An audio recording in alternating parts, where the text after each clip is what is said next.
You're listening to the Overcast, your joke-making, fun-having pop culture podcast, brought to you by Oversoul Gaming.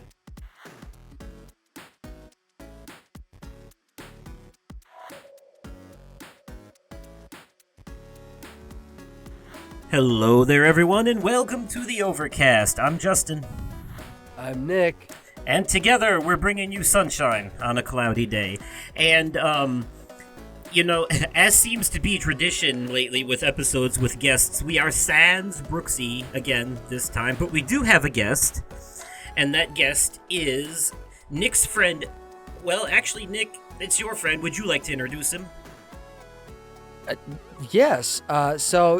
If any of you listeners out there happen to listen to Nick and Joe's wrestling recaps, a subsidiary of this podcast, you may recognize Joe.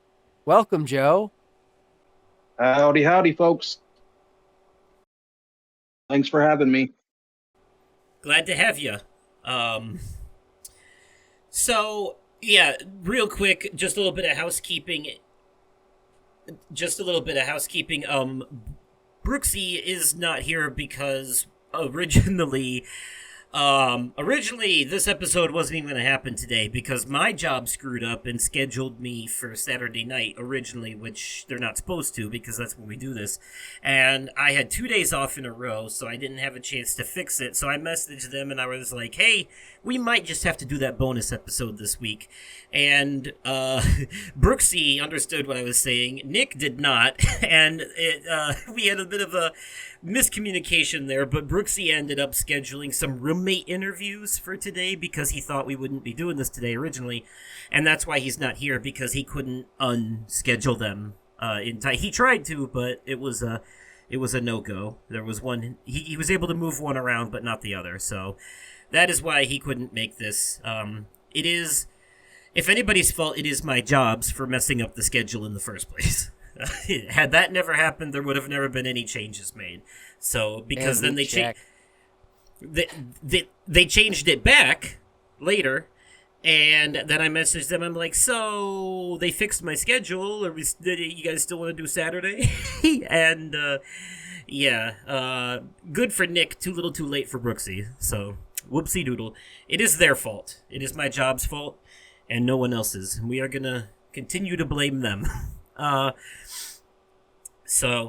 Anyways, though, y'all know how it is when we have when we have guests on the show. Tradition is that we have the guests go first for the life updates. So, Joe, tell us, tell the listeners a little bit about you and, what you've been up to lately. If you've been gone to any interesting concerts, seen any movies at the theaters, what you've been playing, anything you want to say. Well, I play a lot of video games. Been watching all the MCU movies all the way through.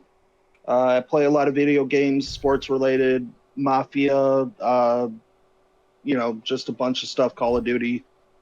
But yeah, that's pretty much about it as of late. Nice.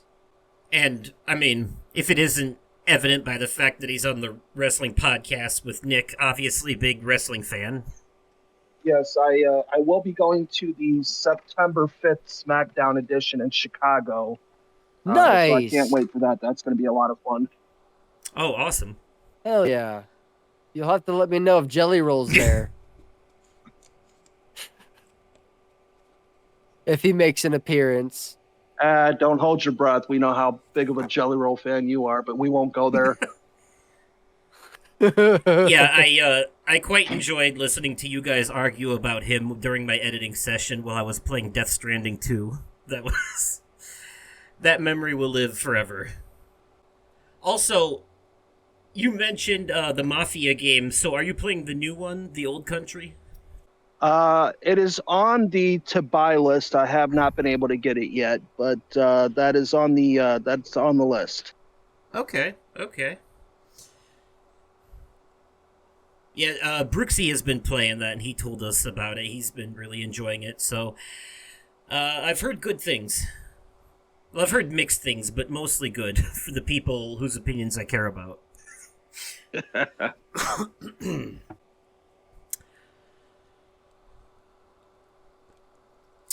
Uh, well, if that's all you got, Joe, then I will kick it off to Nick. So, I went on a couple adventures lately. We just recently had the Iowa State Fair in town. It was in town from August 7th to the 17th. Uh, Willow, myself, and Sarah went on the Wednesday after the opening day, and we I had they had some new foods that I wanted to try, and one of the one thing that I was on the hunt for was it was at this food truck. It was at What's Your Cheese? That's the name of the restaurant. But it was a maple bourbon bacon grilled cheese Oh, with raspberry barbecue chipotle sauce. That sounds interesting. Dude, it was fucking fire. Like I almost like when That Sarah sounds and I really went. good. It was fantastic. I've replicated it. There was so there's this. Oh, I think the name of the company is something River Maple, and they have like these gourmet maple stuff like maple syrup. Like they've got cinnamon syrup. They've got coffee syrup. They've got uh, robust spicy, dude. damn. But they also have spreadable maple, which is essentially the sap from the tree from the tree, but dehydrated. Spreadable Okay. maple, and I instead of butter on Texas toast, I would spread that, put like shredded mozzarella and a slice of provolone on each slice, and before I put the provolone on, I would because we didn't get the bourbon one, I went with the robust. Put a little bit of the robust maple, the robust syrup, um, just a tiny splash on each slice of Texas toast. And then I put down the provolone, and instead of bacon lately, I've been doing like these giant pieces of pepperoni, and that turns out just as fucking good. And dude, it's so sweet. It's so good. Nice. Okay. Um, yeah, no, Willow starts second grade on Monday. Oh, wow. Congratulations. Yeah, we went to meet the teacher night, or what they called backpack night. We got to do all the things. We went to her classroom. She took all of her school supplies in and uh, got all of that stuff taken care of. She had her first homework assignment. She was given a paper bag, and on the paper bag it says something like pick pick five things that tell all about you, but make sure that they're small enough to fit in this bag. You'll be bringing the stuff back home, but this is the due date was is the first day of school. So I'm guessing they're gonna have like a show and tell for all the kids that went to backpack night. Very nice. Oh, when Sarah and I went, just the two of us, they one of the coolest things I've ever seen at a state fair was the cow made out of butter. Um, yeah, no, the coolest thing I'd ever seen at the Iowa State Fair. They didn't have this last year, but it was they had some of the Toy Story characters all made out of butter. Oh, Woody and Buzz were riding a skateboard. Jesse was riding Bullseye. They had Mr. Potato Head, Ham, Slinky Dog. Dude, this shit was elaborate. They had the aliens. why? Dude, it was fucking cool. Why do I feel like I've seen an American Dad episode about butter sculptures? I think I have. Dude, Iowa State Fair is fucking known for that shit because their butter cow is going to be displayed in the Smithsonian. Wow. Alrighty. Anything else? No, not that I can think of. Okay, fair enough, fair enough. As for me, I have finally gotten around to watching season 7 of My Hero Academia, and holy monkey balls, this shit is wild. I think I've underestimated a lot of anime throughout my life. I tend to forget exactly how brutal and, like,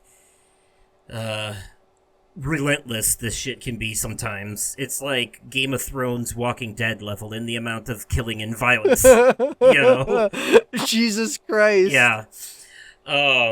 Except, it's cartoon superheroes. But Right. but still, man, it's up there. There was a death scene in this season so far that I've seen that obviously I'm not going to spoil, but my jaw hit the floor. I was like, oh, fuck. The balls to kill that character of all people. Damn. So, yeah. I need to get into My Hero. Like, I keep falling off of it, but I need to get into it. Like, I need to get into it, and I need to stay dedicated to it. Man, yeah, the reason to keep going, and I'll put it to you this way, is the early seasons might be a lot of your typical slice of life anime stuff with the occasional brutal, violent fight, but where I'm at right now, it's an all-out war between the heroes and villains, like a full-on Lord of the Rings style multi-country war. Woof. Yeah. So, with a lot Okay. of death and a lot of violence. I literally said, I'll put it to you this way, man. There was, they call superpowers in this show quirks, right? And again, no real spoilers here, but, there was a fight in season 6 that was so important that a certain character's quirk was so important to that fight, and someone developed this gun that if they shoot them with it, they lose their quirks. It takes it away. This guy gets hit with a bullet in the leg that starts to take his quirk away, and if he loses it, they lose the fight. So this man literally cuts off his own leg in order to keep his quirk so that they don't lose. Jeez. Yeah. That's nuts. So now you have a reason to keep watching. Yes. Oh, man. Outside of that, though, like I said, I had 2 days off last week, and it was nice to finally have that like back to back. So Sunday, because I had Sunday and Monday off back to back. So Sunday morning, I was like, you know what? I'm gonna cook a big ass breakfast. I just feel like it. So I did. I made cinnamon French toast, cheesy scrambled eggs, bacon, and cinnamon rolls. Nice. Oh god, it was good. It was so good. There you go. Yeah. I needed it though because work has been a huge pain in the ass, like always. Now, we don't have 2 for €7 anymore, but now it's 2 for 7 ham melts, and the people are coming for them. I've been selling a lot of chicken lately, too. But those damn ham melts, man. They'll, they bring the people when they're on sale. Well, and it's coupon season, too. So, like, this, we're sending all our coupons out in the mail, so people are coming in droves to use them before they expire. And that's a lot of traffic. I think there's some kind of car show going on in town tonight. So, they'll probably be busy. So I'm glad I'm not working right now. Fair enough. Yeah, quite frankly. I'm trying to think if there's been anything else. I haven't really done a lot of movie watching since I went to the theaters for Fantastic Four. So, yeah, no, besides that, I guess I started watching Game Grumps play Deltarune, and I am still working on The Beast Inside and Danganronpa 2 as my current 2 Let's Plays over on YouTube. So, we'll see what's next after that. The new Bloober Team horror game is supposed to be coming out next month, so I'll probably be tackling that one next. Chronos: The New Dawn is probably on my list there. I love Bloober Team and their games. So, yeah, I'm gonna say that basically does it for me. I don't have, I don't go places and do things like everyone else does. Not many adventures. Yeah, fair enough. But, yeah, I do though want to take this time really quickly to say though, to mention, that that Wisconsin recently got hit by a lot of floods, and my sister and her husband were among the people that were affected by those floods. Their entire basement basically wiped out. It was a nice furnished basement that you could genuinely live in, and people have. And they had their pet chinchillas down there. They had all their Ryan's computer stuff, all of his computer stuff, and music stuff, and all that. And the floods, it broke a window in the basement, and apparently it got up to the wall, and it happened overnight where they were sleeping upstairs. It flooded so much it got up to the ceiling, and it receded by the time they saw it in the morning, but it was still about 5 feet deep at that point. Everything is just gone. Pokemon cards, Magic the Gathering cards, digital cameras, furniture. The water heater and the furnace were both shot. Washer and dryer, clothes, stuffed animals. So they've been working hard at trying to renovate. They've ripped out the carpet. They've busted out the drywall. They took all the stuff they couldn't save to the dump. Unfortunately, their pet chinchillas drowned too in the midst of all that. So they were very torn up over that too. So I just want to take this time to say that there is a GoFundMe that you can donate to for helping them. That right now the goal is $15,000, and they've raised over 9,000 of that. People they don't even recognize, complete strangers have donated to this due to people sharing it around and talking about it. So in different places, I know I've posted about it on YouTube before and in a couple of Discords I'm in. So for anyone listening, there will be a link down below in the description of this podcast for the GoFundMe if you can find it in your hearts to donate. I'm sure they would greatly appreciate it. They've still got a long ways to go, and there's a lot to do. I think they've replaced the furnace and water heater so far, but it's, there's just so much. Like, a lot of that music stuff Ryan has accumulated over time since he was, in 7th grade. Some there's a lot stuff. of, soundboards, amps, stuff like that, just gone. All of it gone. Gaming PC that he built from the ground up, just completely destroyed. So, like I said, that GoFundMe link in the description down below. A friend of theirs set it up. They didn't, because people, they don't, a lot. Ryan and Chris are very humble people, and they would have never set up their own GoFundMe. Someone had to do it for them, So, but, all right. On that somber note, though, we'll switch over to more fun things. I didn't mention it at the top of the episode, but Our topic in this episode, folks, is going to be a good old celebrity death match, except it won't just be celebrities. You'll see. You'll see. Let's transition, Nick. Let's go. All right, everybody, here we are at the meat and potatoes of the episode, the topic, the main attraction, the discussion for this one.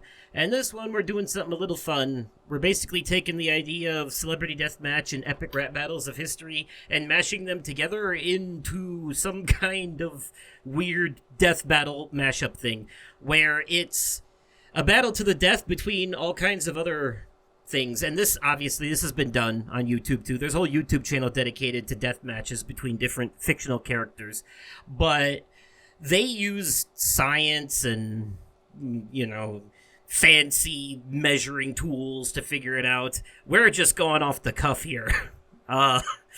So basically the idea is we're gonna come up with different mashups between different characters, and the person who came up with the mashup is going to listen to the other two people debate who they think would win in that mashup and why. Honestly, I think this works best it works best as a debate if we're picking different characters, right? So one of the arguers has to represent one character, the other has to represent the other.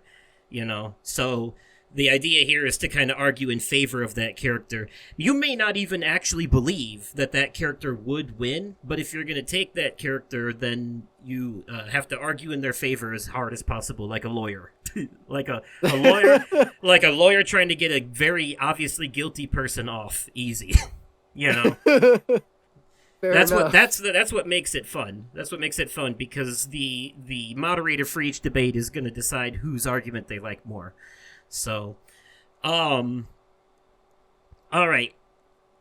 I'm going to throw the first matchup out there. I'm totally stealing this from ERB, but I'm curious. Luke Skywalker versus Harry Potter.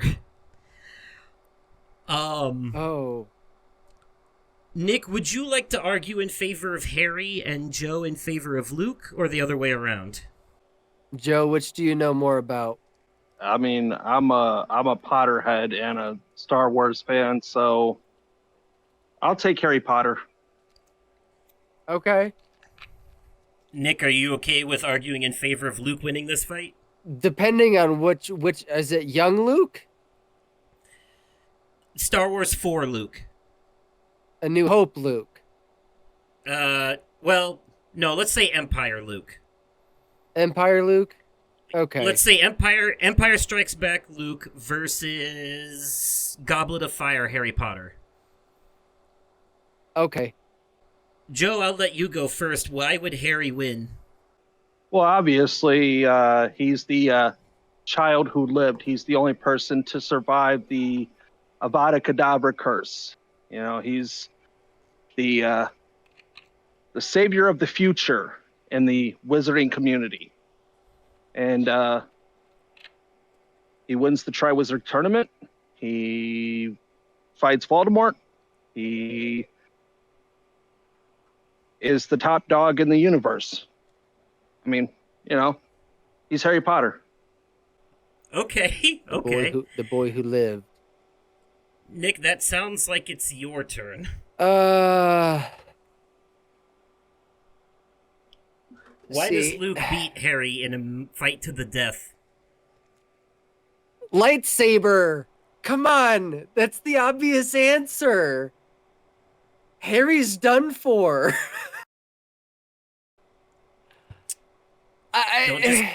Don't just give me the what, give me the why. The why? Yes. No, because Harry doesn't have to get anywhere near him. You're right. You're not wrong. Okay, so Harry's got his wand. What spells would you use? I mean, just a very simple one, Sepra Symptom. I probably butchered that wrong, but It's the spell he used in the sixth book against Draco that basically just slashed him all across his body and his face. Yeah, that was pretty fucking brutal. Yeah, see, now we're on the right track. Now we're on the right track. Fame is not a reason enough to win, but ability, this is what wins a death match. Who can out combat the other? I am having a hard time defending Luke right now. But does he not have the force? He does. Say I force knock the wand out of Harry's hand. How quickly can you get to your wand before I can come after you with my lightsaber? Yeah, but then again, I use Wingardium Leviosa and bye lightsaber. Oh, yeah, true that, yeah. Oh, Nick, you gotta give me something. Spell knocks the lightsaber out of Luke's hand. What does he do? Spell knocks the... Force reach. That lightsaber's not getting far. Yeah, I was gonna say, pretty much any time lightsaber gets knocked out of a Jedi's hand in those series, they are almost always able to pull it back somehow. Mm-hmm. Force reach. Not every time, but... Yeah. Do we have any more rebuttals on either side? Not that I can think of. Joe, do you have any? I mean, I could just keep going with spells. Yeah. There is an endless amount of spells and force tricks that can be used. Yeah, I guess my only thing in this matchup, and both of you have put up good arguments. I feel like if Harry loses his wand, he's basically defenseless until he gets it back. Whereas Luke still has the Force, even without the lightsaber. Yeah. Which is a clear advantage. But, like I said, we're not basing this in logic and science. This is more about the better argument. And I have to admit, Nick, Joe put up a better argument than you. Maybe not at first, when it was just like Harry wins because he's the boy who lived. But more like... Harry wins because he's got this arsenal of spells that can fuck you over 7 ways to yeah. That's the thing, though. But his Achilles heel is no wand, no magic. Exactly. So that's kind of the only downside there. But if it were up to me, I do think Luke would win this for the Force advantage. But Joe put up the better argument, so I have to give it to him All right. for this one. Joe, you got one for us? Let's see. Let's go and do Leprechaun versus Chucky. Oh. Ooh, okay. Who wants to take Chucky and who wants to take the Leprechaun? I'll take Chucky. I'll take Leprechaun. Okay, who wants to start? Justin, I'll let you go first. Okay. Oh, hold on a second. I am looking something up here. It'll help us to have an idea. So I'm going to say it is okay to Google what these characters' powers are. So for you, Nick, okay. Here is Leprechaun's powers. Also, it looks like Chucky versus Leprechaun was a rap album at one point. Oh. Interesting. Okay, so I'll go first then. Chucky has voodoo magic, immortality, and human level strength and speed.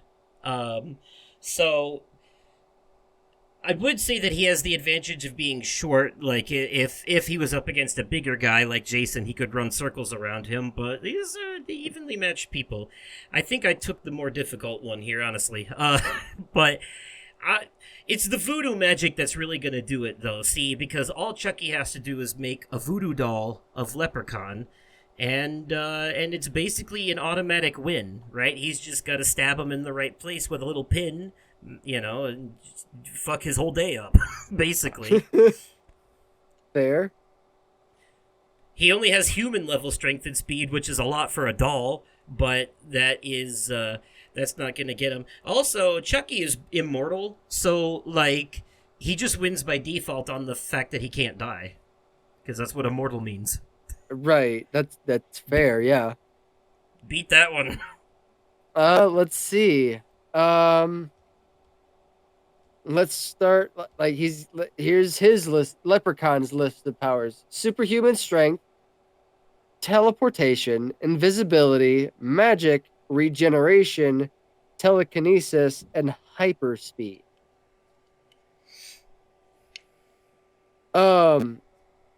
I think the regeneration, after Chucky stabs so many, he just regenerates.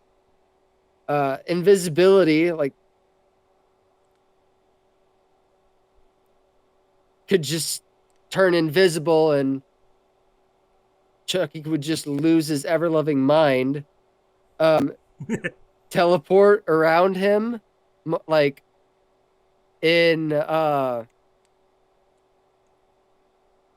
think given how easily Chucky gets pissed, I think that would be the one thing that pissed him off the most. And if he can't stop it, I think he would just rage quit. Okay, my rebuttal, though, is again that Chucky is immortal. Now, the Leprechaun, he may have regeneration, but he's not immortal. So hit him with the right thing. You know what I'm saying? Find something that, like, blows him into pieces all in one thing. Yeah, he might be a little green Wolverine, but that he's not immortal. He can still die. And at that point, it's basically an endurance test at this point, right? There's, like, Leprechaun's tricks that he can do are basically just seeing how long he can play keep away before Chucky finally catches up to him and ends the little bitch. That at that point, that's all it is. He's immortal, and he's got a voodoo doll of Leprechaun, so it don't matter how invisible he is, he's still gonna feel it when he sticks that needle in his ass. That's a fair point. Well, it's your turn for one more rebuttal. I'm having a hard time defending Leprechaun. You put up a good argument. You had it in the first round. I gotta be honest. You backed me into a corner, and I had to come out clawing. You did. Oh. Telekinesis.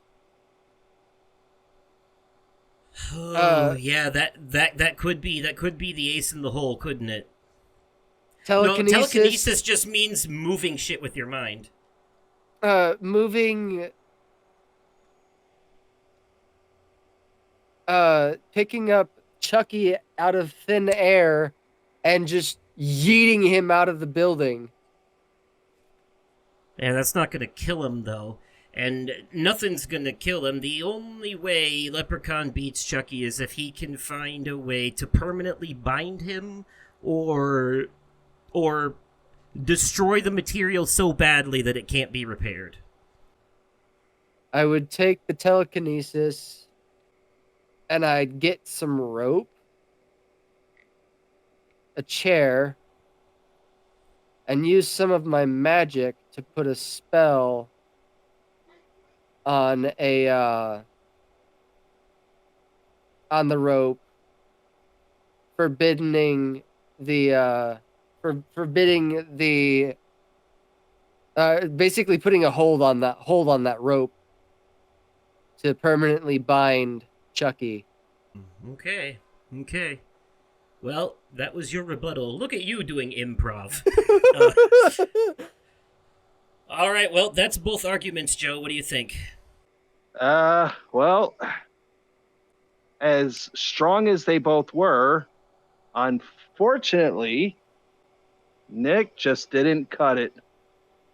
Oh, ouch. Okay.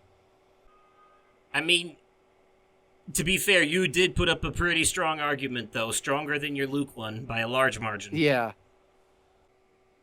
Oh, you really did.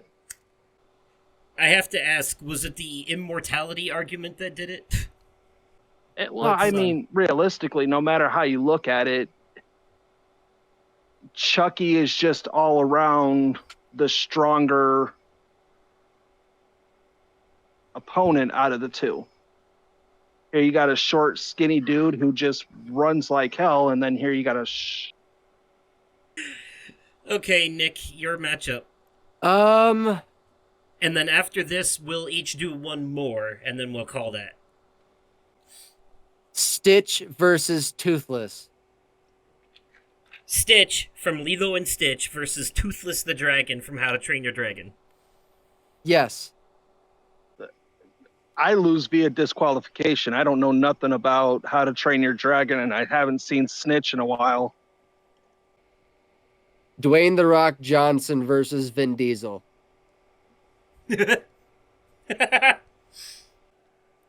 I'll take Vin Diesel. Plot twist. I think Vin Diesel would win because he's Vin Diesel? I don't know. I mean, these two guys are evenly matched. I don't know. This is one of those fight until both are dead, I guess. But I don't really think anybody's coming out a clear winner in this one. I don't know much about wrestling, so I can only use Fast and Furious as a as a jumping off point for this. I do think, though, like, not only am I arguing in favor of him here, but I also genuinely believe I think The Rock would win, because I'm thinking of that scene from the one movie where they just, like, fucking fall through floor after floor of that parking garage as it crumbles apart. Yes. And, like, The Rock basically walks away without a scratch on him, and you can tell Vin Diesel's a little winded at that point. You know, He's a shit brick house, bro. yeah, like Vin Diesel is basically the Hulk, or not Vin Diesel. The Rock is, they're very similar. The Rock is basically the Hulk without the transformation. Quite frankly, he's definitely a little bit bigger, a little bit stronger than old Vinny. I think. And, he went toe-to-toe with them in the movie because movie magic, and quite frankly, neither of them in reality would actually survive falling through a parking garage, but, I do think just, like, with the wrestling prowess and under his belt and just, like, pure stature and strength, I do think, The Rock has an advantage here. Do you have a rebuttal? I do not. Okay. Well, I guess that's up to you now, Nick. I think I've said as much as I can about The Rock. Yeah, no, and I'll have to give it to you. You put up a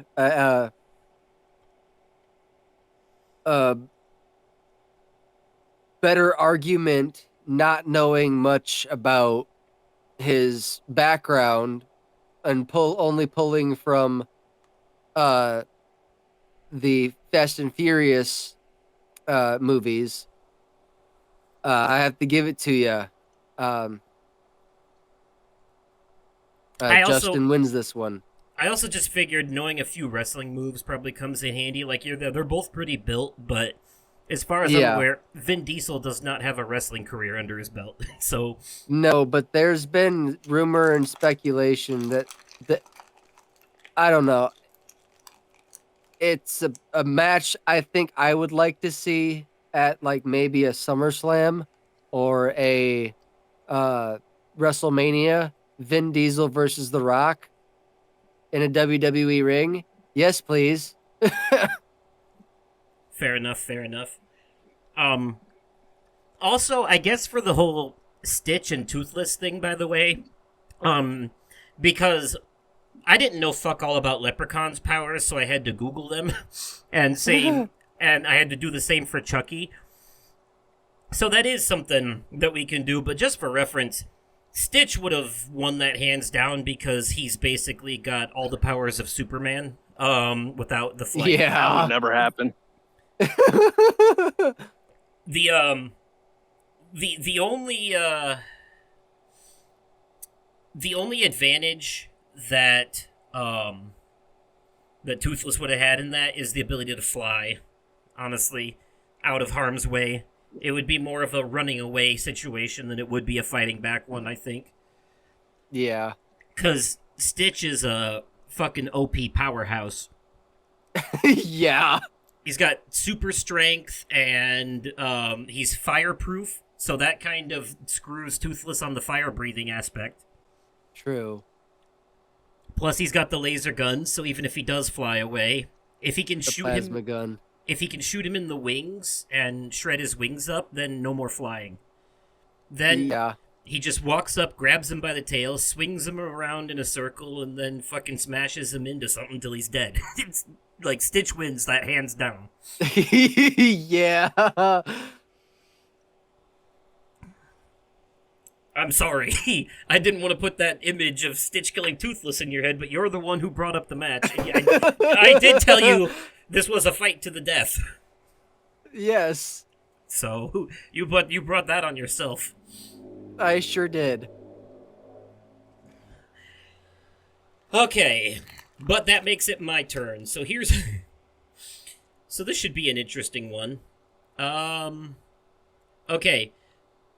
Before we start, because Nick, I know you have knowledge of both of these things and how they work. Joe, are you familiar with the video game character Kirby and the Lord of the Rings character Gollum? Gollum, yes. Kirby, not so much. No. So, if you've ever played Smash Bros, he's the little pink puffy one, and basically his thing is that he can vacuum people up into his large mouth and then basically steal their powers. And he spits them back out, but he copies their powers and can use them against them. He also has a giant mallet that he uses as a weapon as well. And on account of being pink and squishy, he's pretty resilient, like physically. But with that being said, I think I like the idea of this matchup. So since you know more about Gollum, if you want to take Gollum, Joe, and Nick, you take Kirby. Sure. Okay. I mean, Gollum's invisible when he has the ring on, so there's one good thing. He's psychotic and scary, so I guess that's another positive attribute.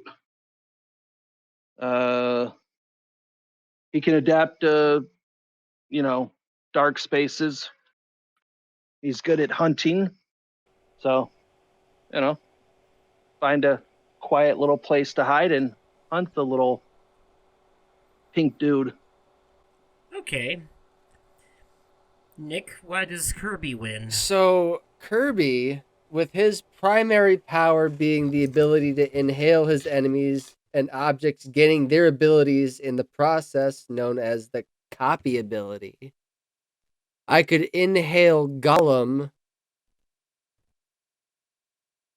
and copy his abilities and use his abilities against him. Which ability specifically? Because it's not like Gollum breathes fire or anything, or like or can fly or anything like that. So what are you talking, like wall climbing, stealth, night vision? Gollum has all those things. Hunting. So the night vision. Yeah. Yeah, because Kirby can only copy one power at a time. That's that's the caveat there. Yeah. I would use one of his. Kirby would use one of his super abilities, a limited use super ability, and end it all with one shot with Monster Flame and kill Gollum in a fiery blaze like he did in when he was imprisoned in the mental purgatory of the ring's grip while Frodo and Sam scampered away. Okay, so you're saying Kirby would use this giant fire attack to basically just incinerate Gollum. Correct. One of his super attacks that have to be built up to, which means he has to survive the fight long enough to get there. True. It's like an anime thing. Can't just use the strongest move right away. You gotta build up to it. Okay. He did do something like that in Smash Bros. Ultimate. Joe, you got a rebuttal? Yeah, how are you going to catch something you can't see? If he's got the ring on, he's invisible. That's a good point. I don't have a rebuttal. Thrown in the towel already? Yeah, I'm having a hard time defending Kirby. Gollum's a fucked up individual. Yeah, he did bite Frodo's finger off. Okay, Look what the Smeagol finds! Right. So if you expect to win, you're going to have to make sure that you get the ring away from him. Which is impossible. That is precious! That would be the hard part. Yes. Okay, yeah, this is how I see this scenario playing out based off of your arguments. Gollum is wearing the ring, he's invisible, and it's causing him to be able to, and since he's stealthy, he's a very quiet, slick, stealthy mover, he's getting a lot of sneak attacks in on Kirby, right? The problem is, though, that Kirby is very resilient, so he's taking these hits like a goddamn champ. In this process, but he's not completely invincible. Nick, one of the things you forgot was in Kirby and the Forgotten Legends, he has the ability to swallow inanimate objects and take their shape in order to have an advantage. So basically, if there's a nearby vending machine, he can basically take the shape of that vending machine, stretch his body over it, and then start fucking machine gun firing soda cans out of it. Yeah. So there is that. I mean, I guess we never really established where the battlefield is. I guess we have to assume everyone's on an even playing ground here. But because if this fight's taking place in the Lord of the Rings universe, then Gollum actually has a disadvantage putting the ring on, because then Sauron knows where he is, and that's going to interfere with the fight. Yeah. So you gotta put them on like a blank fucking canvas or some shit, just like a fighting arena, just an empty big fighting arena. Yeah. But yeah, so there is clear advantages to this. You also, Nick, probably should have mentioned Kirby's hammer, which has been known to knock people clear into the stratosphere. Yes. So, and again, though, that's if he can find Gollum long enough. That being said, though, invisible or not, if Kirby uses his suction vacuum ability, if Gollum's in the vicinity of the suction, he will get pulled in. And he'll know if he's in there. That being said, though, the power that he would take from him is completely useless to him in this fight. If Gollum is remaining invisible, then he can't take his invisibility because that requires the ring, so he would only basically be taking his night vision or stealth, which does him absolutely no good right now. So I do think if Kirby lands a hit, he wins. But if Gollum remains invisible the whole time, then he wins. But for the sake of argument, since you threw in the towel on the second round, Nick, I'm going to have to give it to Joe Okay, for that one. that's fair. Joe, you got another one? Your last one, the Chucky versus Leprechaun, is probably the best one so far. Let's do Mike Myers versus Kane in See No Evil. Wait, Michael Myers or Mike Myers the actor? No, Michael Myers. Okay. I looked up Kane from See No Evil, and that's a horror movie, so I figured he meant Michael Myers. Yeah. Since I've already looked up Kane, I'll take him. Nick, you can have Michael. Just so you know, it says here about Kane, so that we're on an evil playing field. He was born with CIP, which is an ability that makes it so he doesn't feel pain. So kind of like Novocaine. That movie with Jack Quaid, remember? Yeah. Yeah. So, and his name is Kane in this movie See No Evil. So that's kind of funny. And he survived a fire with his face scarred. And he spent some time in a mental institution. Okay. This is from a 2006 horror film called See No Evil. I've seen it. Okay, so you're familiar with the character then? Yes, Kane is a WWE wrestler. So yeah, of course I've seen it. The actor? Yeah, the actor. Okay.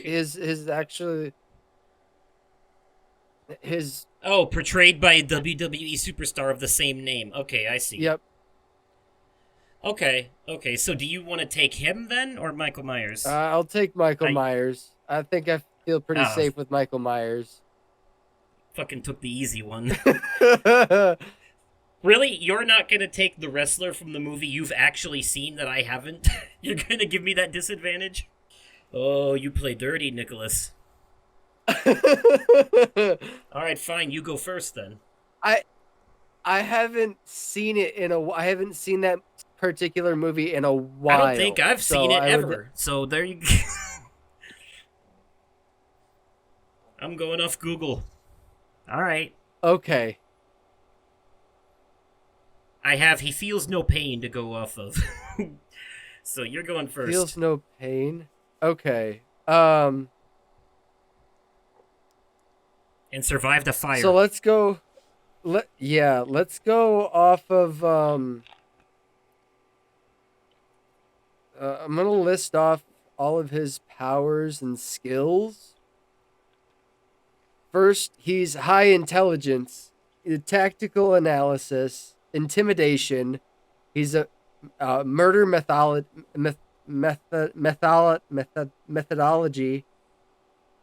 masterful stealth, weapon proficiency, knifemanship, immense strength, superhuman durability, superhuman endurance, high stamina, high pain tolerance, indomitable willpower, unpredictability, tracking expertise, and evasion. So, let's see. You see, Kane can feel no pain.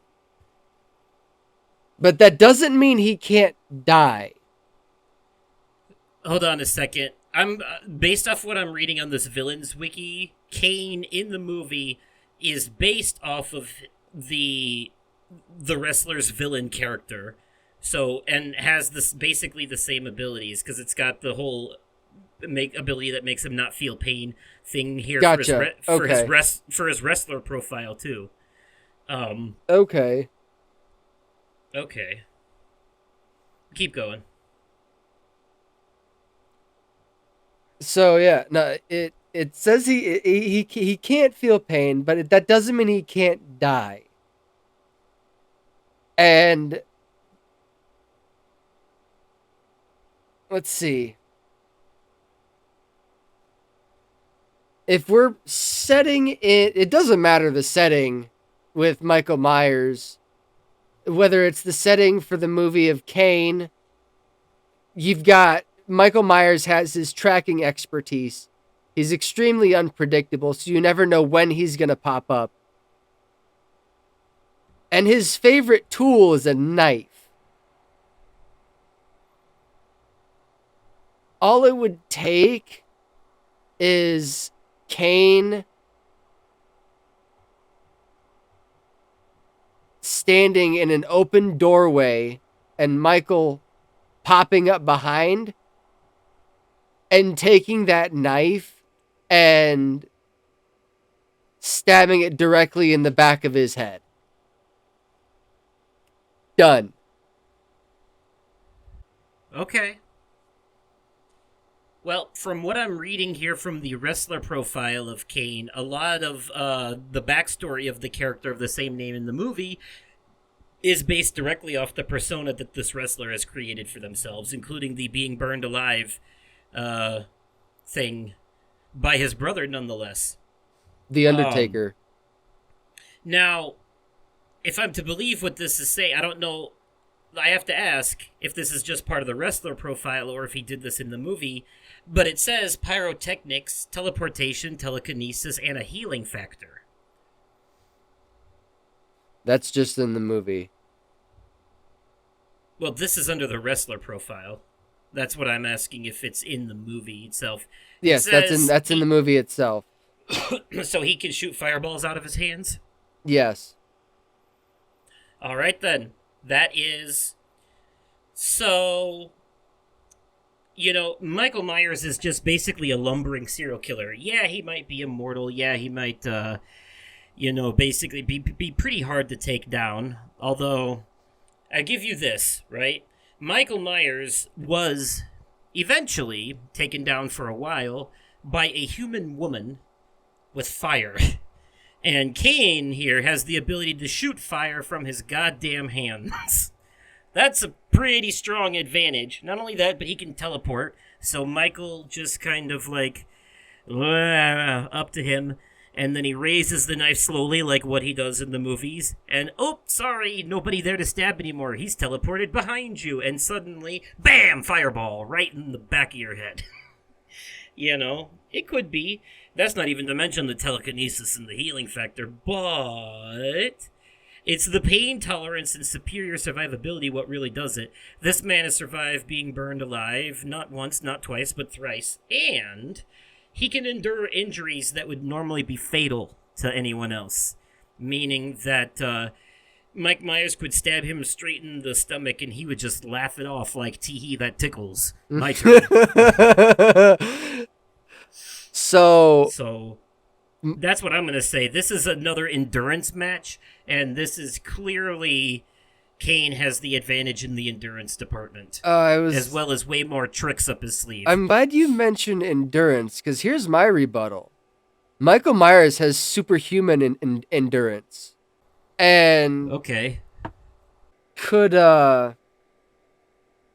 easily get out of any holds that Kane would put him in. Again, this man is murder methodology, like masterful, weapon proficiency. He's got a knife in his hand almost all the time. All it would take is one wrong move from Kane, and that blade would be one wrong move, and I feel like the only way to kill Kane would be to eliminate the head. Okay. I mean, I feel like that might be the only way to get rid of Michael, too. The problem is, I think where you have a disadvantage here is that Michael can only win this fight if he lands a blow with his knife. He doesn't have anything else. And with Kane's abilities, he's never landing that blow. It's just going to be a constant, oops, I'm over here. Nope, now I'm over here. Over here, yoo-hoo! This way, stupid. Yeah. Like it's some Bugs Bunny and Elmer Fudd type shit. Teleportation, yeah, no, I could. This would be a fun match. Even if he does take a hit, it's gonna be like both of them can take a hit. That's not the problem. They're both gonna take several hits before they go down. The problem is being able to land that hit in the first place, which I think Kane has the clear advantage here. Not to mention that he has fire on his side, and whereas Kane has survived fire 3 times, Michael has in the past died to it at least once. Fair enough. So, all right. I think that's both arguments, Joe. Well, they were both compelling arguments. Both had very good points. But I give this to Justin. Fair enough. Yeah, no. Put up a good argument with knowing little to nothing about the character. Well, I appreciate that. Yeah, I mean, all it takes is a little bit of research. Yeah, bring us home, Nick. Let's see. Last one. Make it good. It's the last one. Freddy from Friday the 13th. Nightmare on Elm Street. Freddy Krueger versus the genie from Aladdin. You basic bitch. That's fine. No, that kind of hits nice. I'm excited to hear this debate. You know what though? Now that I think about it, yeah, that's actually there's a lot of magic involved in this one. Yes, there is, and I'm here for it. Joe, who you taking? I think I'm gonna have to go JD. All right, well, the floor is yours. Just from looking at some of his key powers, he has superhuman strength and durability, shape shifting, reality warping, conjuring. So if he's in a fight, he can conjure anything out of midair at any point in time. He can warp the reality that's going on and make it something totally different than what it is. He can use his shape-shifting powers to shift into something that would be a formidable asset. Yeah. Okay. I think there's 2 things that I have to establish here so that I know we're on an even playing field.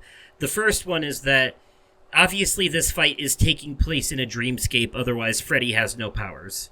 There's, it doesn't work. Correct. Yeah, he only...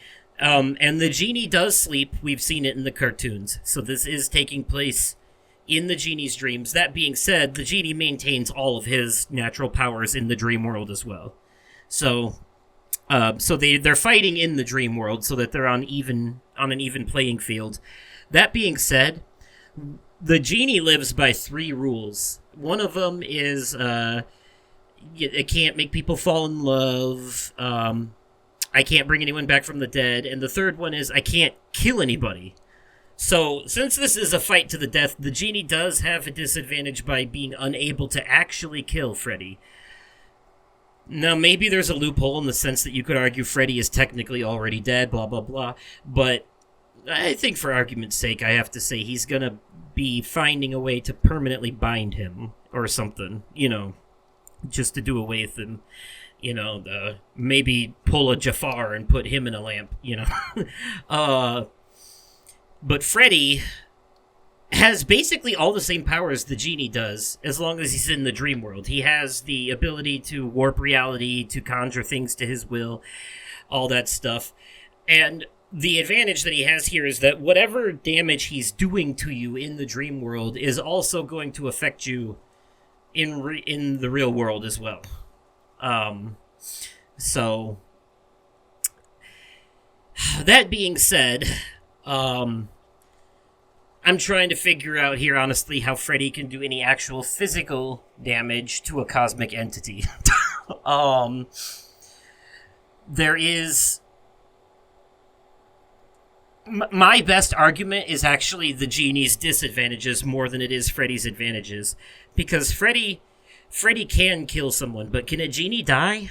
You know, that's kind of the other thing, too. Aren't they pretty immortal?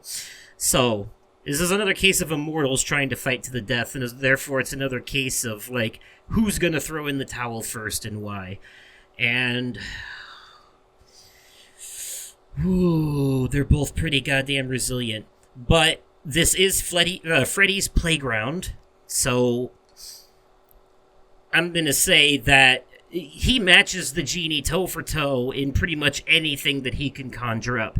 The genie conjures up a bazooka, Freddy conjures up a tank. You know what I'm saying? The genie conjures up a knife, Freddy conjures up a machete.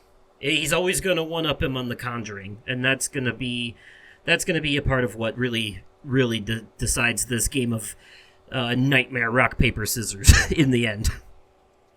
Mm-hmm. All right, rebuttal. I mean, in that case, with it being in the dream world, is the genie actually killing him gonna be breaking that code of ethics? Yeah, he brings up a good point there, too, and I do have to point out, I actually made that point myself as well. I said, is it... Yes, you did. If he's already dead. I gotta be honest here, I may actually throw in the towel on this one, because in my heart, I actually know the genie would win this, quite frankly, if through nothing else than blatant tomfoolery. Like, I can't keep arguing in favor of Freddy here. I know he would eventually get his ass handed to him, if I'm being honest. And a Disney character never loses. Well, that's not always true, but I'd say Mufasa and Bambi's mom and Hiro's brother Tadashi, they all lost quite a bit, didn't they? Yeah, they did. Yeah, I guess the win goes to Joe. He put up a strong argument and found the loophole in the genie's rules. He did. And I can't lie, I just feel like it's so... Yeah, because if it's happening in the dream world, then he's not killing anyone in real life, and... Is Freddy even a person anymore? I don't know. But like I said, even if the genie can't kill anyone, he could still win this by finding a way to basically prevent Freddy from being able to continue to fight. You know? Like, that's all it'll take. Putting him in the lamp. yeah, like he could cut off his arms or something and make him... Yeah, but then, like, Freddy would just fuse himself back together, like Sally from Nightmare Before Christmas. Yeah. You know, so, so there is... It would be a long and tedious fight, but I think the genie comes out on top in that one in the end after about 1,000 years of fighting. Yeah. But... so... Whereas, yeah, earlier with Deadpool and Wolverine, though, there was... I do think there was genuinely absolutely no end to that one whatsoever. It's just... The only way that either of them win that fight is if they completely dismember the other one's limbs, because then it's going to take a while for them to grow back. Yeah. You know, because then they can't move. That's how you win a fight where no one can die, is by making the other opponent basically immobile. Yeah, pretty much. So, not too bad, not too bad. I enjoyed that. Nick, I think we should do another one of these later down the line when Brooksy is here. Like, do one with Hell him, yeah. too.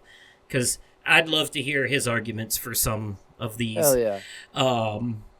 Maybe we'll revisit this next season. Hell yeah. So, all right. Well, with all that being said, it is now time for a transition to the media corner. Let's mosey on over. All right, everybody, here we are at the media corner, the part of the show reserved at the end for the news, reviews, recommendations, sometimes previews. You know, we throw it in at the end here because that way, if you're just here for the topic, then you can leave before we do this. But, you know, stick around and you might hear something recommended to you that you will enjoy. Nick, I'll let you go first. What do you got for us this time? Review, news, recommendation? So I took Willow to the movie theater on Tuesday. So the Freakier Friday sequel to the movie Freaky Friday. We watched the first one before going to see Freakier Friday. And it's this movie was exactly what it needed to be. It was a nostalgia trip while also introducing a new generation. Okay. And okay, so there was 4 body swaps in this. That's no secret. That's in the trailer. Tess, Right. Grandma, It's like the whole plot of the movie. Tess, Grandma, swapped bodies with her soon-to-be stepdaughter, and Anna, Lindsay Lohan, swapped bodies with her daughter. So we got a trifecta here, and the only person that's out of the loop is Anna's fiance. It takes a lot of fucking wild turns, and this movie did exactly what it needed to be. This was 22 years after Tess and Anna endured an identity crisis. Anna now has a daughter and a soon-to-be stepdaughter as they navigate the challenges that come when two families merge. Tess and Anna discover that lightning might strike twice, and it definitely fucking did. This time, so oddly, all I'm gonna say is it wasn't with fortune cookies this time. Okay. However, the ladies that were a part of the fortune cookie mishap were in this movie. Fair enough. They made a small cameo.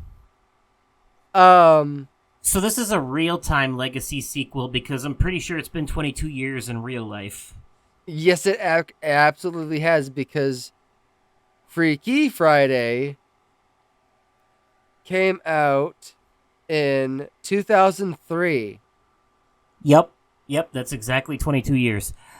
And the entire cast, the entire original cast came back for this, including Chad Michael Murray, who played Jake. Oh, nice. Anna's love interest from the first movie. And if I'm to understand correctly, the body swaps in this, it's not like the mother and daughter this time. Like all 4 of them swap around randomly with each other. Like, so Tess swaps with Anna's soon-to-be stepdaughter, and Anna swaps with her daughter. Okay. So there is a mother-daughter swap in this. And seeing them navigate how seeing them navigate the way they did put a different touch on when Anna swapped with Tess. It was So basically, one of the girls swaps with her mom, and the other one swaps with her essentially grandmother. yes. Okay. It's let's just say seeing Tess and Anna act the way they did in this movie while swapped with the teenagers, it things got out of hand. Oh, I believe it. That was one of Shenanigans were had. that was one of the things that was like I thought was really well done in the original movie was after they swapped bodies, the way that they changed their acting style to match the other character. Like you genuinely believe it's them, you know. Yeah, it's this was entertaining and I loved every minute of it. Jane Lynch definitely knew how to, or no, not Jane Lynch. Not Jane Lynch. Jamie Lee Curtis. Jamie Lee Curtis. Yeah, she definitely. She's a horror icon. You put some respect on her name. She definitely knows how to like portray the teenage girl very well. You know. She absolutely does, and I think that stems from her debut role in Halloween 1978. I thought Vince Vaughn did a really good job of that in the horror movie Freaky as well. Yes, that was another really good one. Okay. So pretty happy with this sequel, huh? Willow loved it too. She's been asking, like, every time she gets in the car with me, she asks me to put on the song that Anna sings, or Anna's band Pink Slip sings in Freaky Friday. They have it on the soundtrack for Freakier Friday. She really likes that song. She asked me to play it in the car every time she gets in the car. I have an anecdote for that, but first, what's your rating? Rating? Yeah. It is a movie. 9.5 out of 10. Okay. I think, okay, so Anna's brother was in this, but very briefly. I think he could have had a bigger role. That's my only caveat. Because he was hilarious in the first movie. Fair enough. Okay. That's my only caveat. So my anecdote about movies with songs that kids love and all that, I haven't seen it myself yet, but everyone on every podcast I listen to keeps talking about it. They've been singing its praises on the Lonely Island Seth Meyers podcast. They've been singing its praises on Distractable. I think you and Willow should sit down and watch K-pop Demon Hunters together. I think she will have a new soundtrack obsession after watching that movie. From what I hear them say about their kid. Like, I've heard it's a really good, really fun movie, and the songs all fucking slap. So, okay, it's on Netflix, I think. Yes, K-pop Demon Hunters. Yeah, I've been thinking about it. Keep that in mind. I've been thinking about it myself because it's like the name is misleading. It's not quite as anime as you think, but it is the kind of thing that you will probably enjoy in a inebriated state.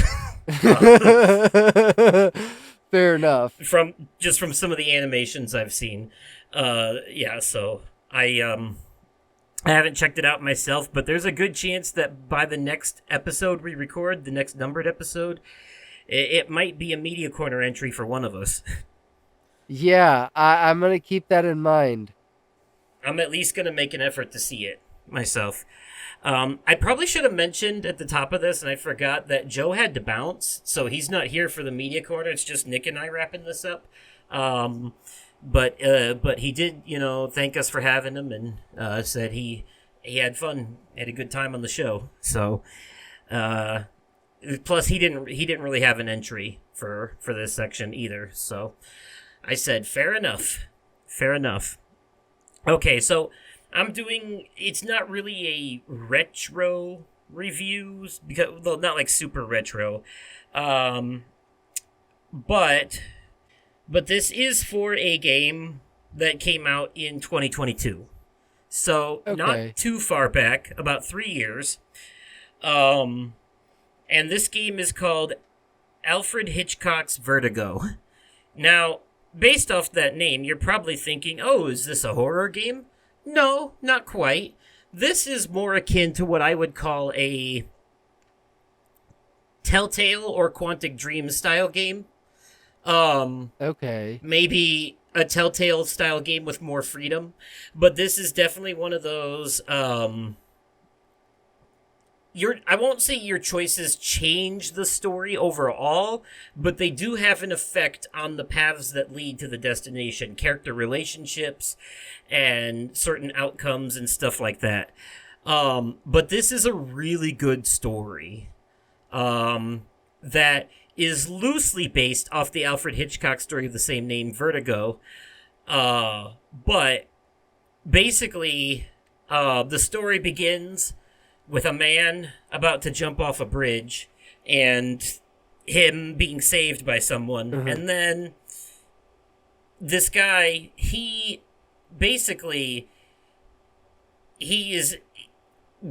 dealing with some issues, and so he's bedridden, and it's a tortured writer story. Obviously, the guy Edward, the main guy, he's a writer, and he's gone through some shit. Otherwise he wouldn't be considering jumping off bridges.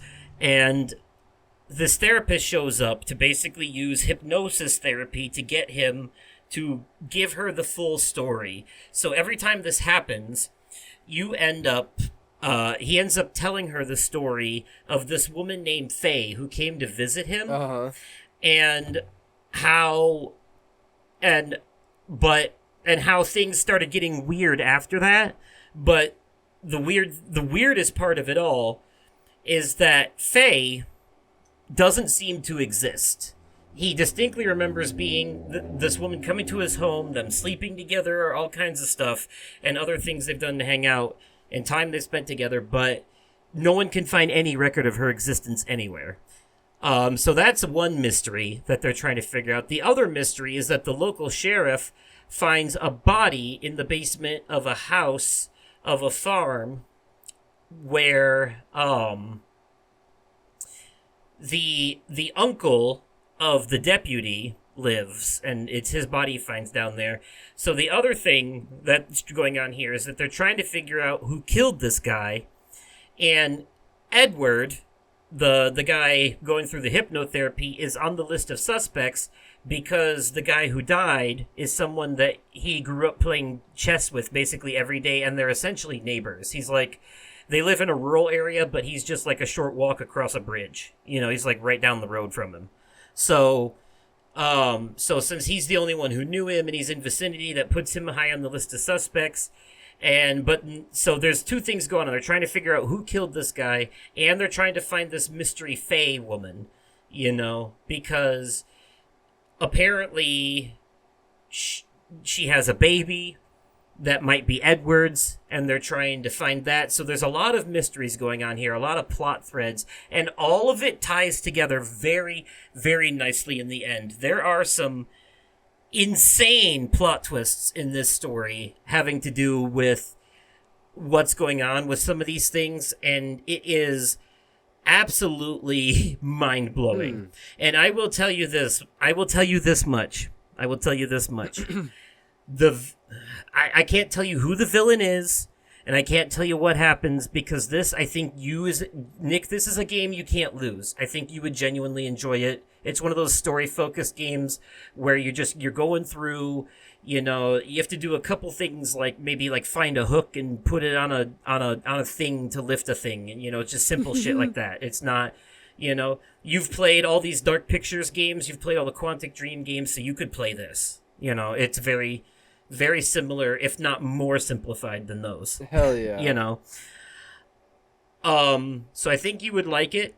I really do, because the mystery here, there's a little bit of a horror touch, a little bit of maybe there's something spooky going on here, maybe not. They kind of leave it, that's part of the mystery. And so, but I will tell you this, the main villain in this game gets beaten by a cat. You had me at cat. There is a cat in this game, and there are a lot of parts where the main villain threatens the cat, and I will tell you this much.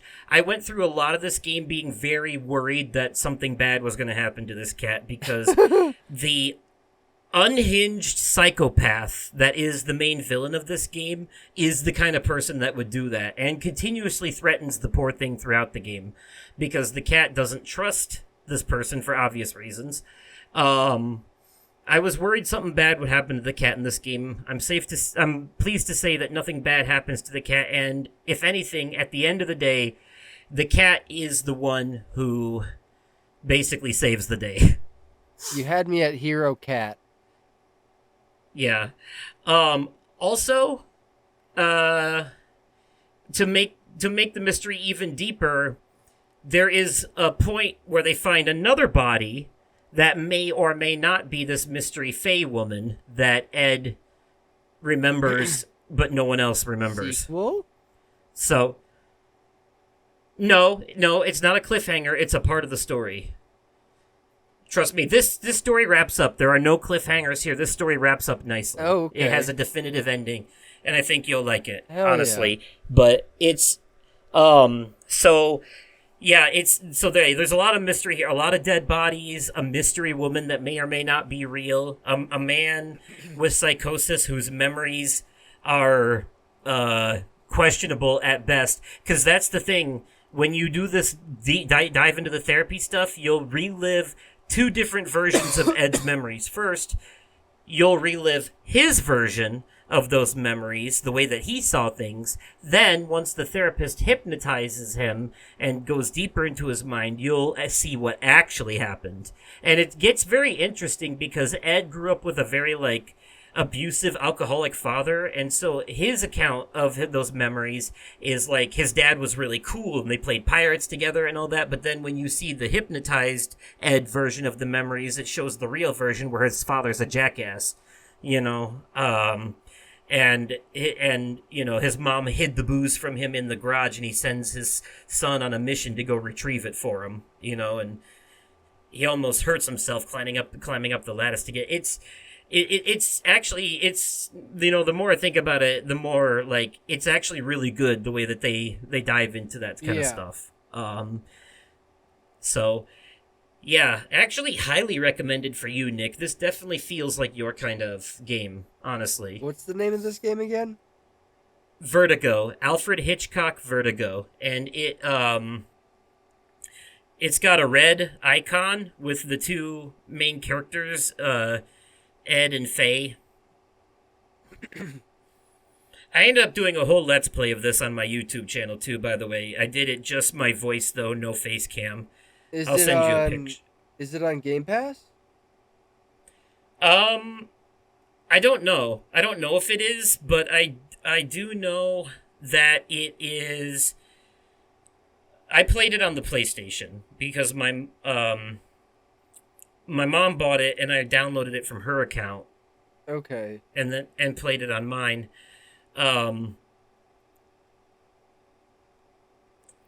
So maybe not right away or anything, but it's only $20. I see that. I will have to keep that in mind. Yeah, so maybe throw it on your wish list because that's cheap as fuck it's basically I would say maybe a maybe God, how long did it take me to beat it? I would say maybe like a 15-hour campaign, which is not bad for $20. No, not at all. And it is, yeah, it's based off an old Alfred Hitchcock story, but it takes different turns. Okay, how long to beat says 10 hours. It's about a 10-hour game, so Okay, not too bad. Not too bad. nice. So yeah, I think you would enjoy that. And $20 is hard to beat, and it has gone on sale before for even cheaper than that. So, Hell yeah. but I think I'd give the game like an 8 out of 10 overall. I really enjoyed it, but it does have like some of the caveats of what those typical Telltale style games have and all that. And it is a little slow to start. I'm not gonna lie, it is a little slow to start, but once you get to the plot twists, especially like the backstory surrounding the main villain and all that, dude, that shit is crazy. And let me tell you, I've never seen the backstory parts.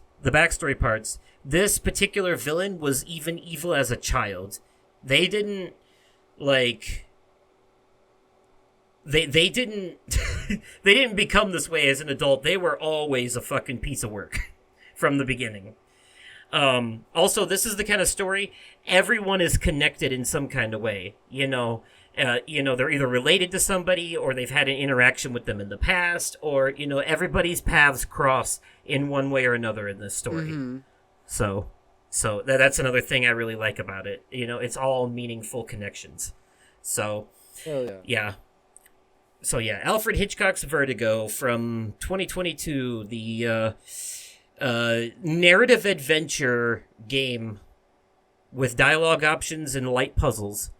Fair enough. Available I think it's available on PlayStation, Xbox, and PC. So, Nice. but I do not think it's on Game Pass, but it is cheap. So there's that. Fair enough. Even better. All right. Well, with all that being said, that'll wrap it up for this episode. Thank you once again to Joe for joining us, even though he couldn't stay till the end. I appreciate him joining us, and we'll have him again sometime. Hell yeah. But if you'd like to hear more of him, you can hear him on Nick and Joe's Wrestling Recaps, which I believe you said the next one of those you guys will be recording is on the 31st. So On Sunday, August 31st for Clash in Paris.